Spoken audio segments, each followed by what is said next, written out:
Okay, the next type of question that we're going to look at from exam 1 will involve the specific heat formula, which I've provided for you over here, where the thermal energy is equivalent to the mass of the substance times the specific heat of the substance and the change in temperature of the substance, which is just the final temperature minus the initial temperature.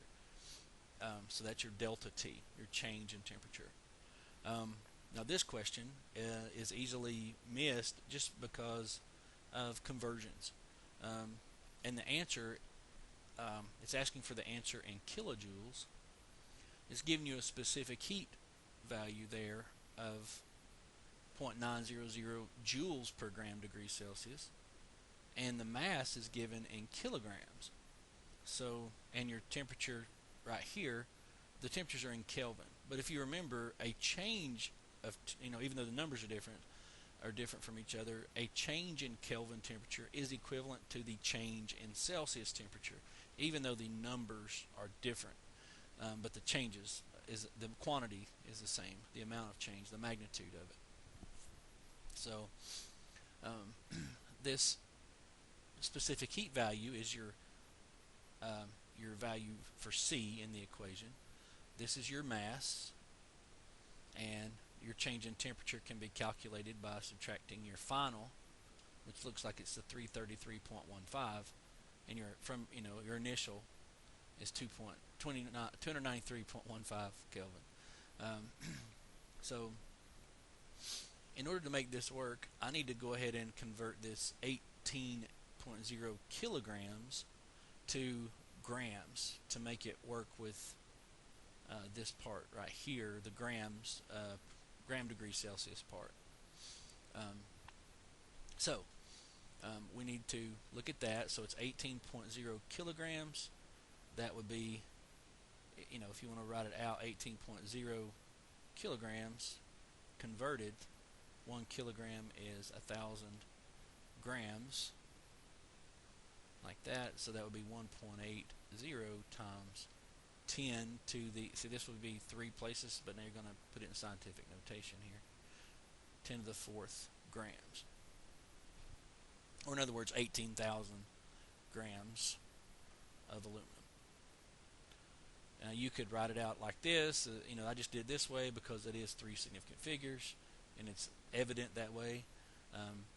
If it makes it easier for you, you can know that it's 3 significant figures, and you could write out, the number 18,000 grams of aluminum like that. If that's fine, as long as you understand that when you go to make your answer, that is going to be 3 significant figures. So this is for sure way to express it as that. This is more ambiguous, but either way, it should give you the same value when you're done. So now you can go ahead and run your calculation using that mass. Now remember, I said that the change in temperature for Kelvin and Celsius is the same amount of change. So you don't have to plug in a specific Celsius temperature here, but you do need to plug in a change in temperature. So if you look at this, it's heated from this number and it goes up to that. So your change in temperature is positive. It gets warmer, heats up. So you subtract this, you're going to have a positive change in temperature. So you just got to figure out how much of a change that is. So when you do the math for this, you get a change, delta T, equivalent to, you put your final minus your initial, like that, and so your delta T is, you'll have 2 decimal places when you do that subtraction there, and then you have 13 minus 9 is 4, so you have a temperature change of 40.00 Kelvin, which is also a change of 40.00 degrees Celsius. So it's positive. In these problems, that's a pretty important thing because that denotes endo or exothermic if you add heat or you put heat into something, that's going to make it endothermic. So you should already be able to see, if you did your math correctly, that that's an endothermic process. You put heat into it. It did not give heat away to the surroundings. It had absorbed it. But that will be your temperature change that you're going to plug in. So your Q is equal to the mass of aluminum in grams. So we're going to use, if you want, you can use the 18,000 grams of aluminum times the specific heat, which is 0.900 according to this, joules per gram degrees Celsius, times the change in temperature, which is a positive 40.00 degrees Celsius. And you'll notice there that your Celsius and your grams go away, and it's going to leave you with joules. So when you get this answer, you're going to come out with a certain number of joules, but your answer won't sit in kilojoules. So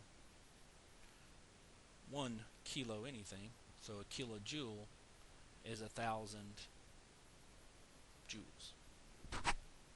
Because the prefix kilo means 10 to the third, so 1 kilo anything is 10 to the third of those things. So this will allow you, once you get your answer in joules, to convert it to kilojoules. So you get this answer and you're going to divide by 1,000.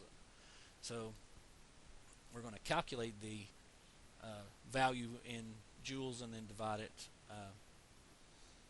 by 1,000 to get our kilojoules. So our mass, so I'm going to I'm just going to type it in as 18,000 times the specific heat, just 0.900, times the change in temperature, which is 40.00,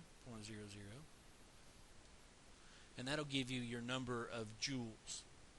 And then I'm going to divide that answer by 1,000 to get kilojoules, 648 kilojoules. And then just double check my sig figs. This is 3 right here. That's 3. And this was 4 when you subtracted it. So you're going to report your answer to that 3 significant figures.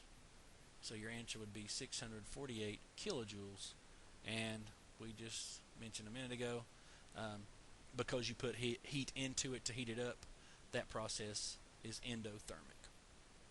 And then you have calculated it just like the question asked for in kilojoules.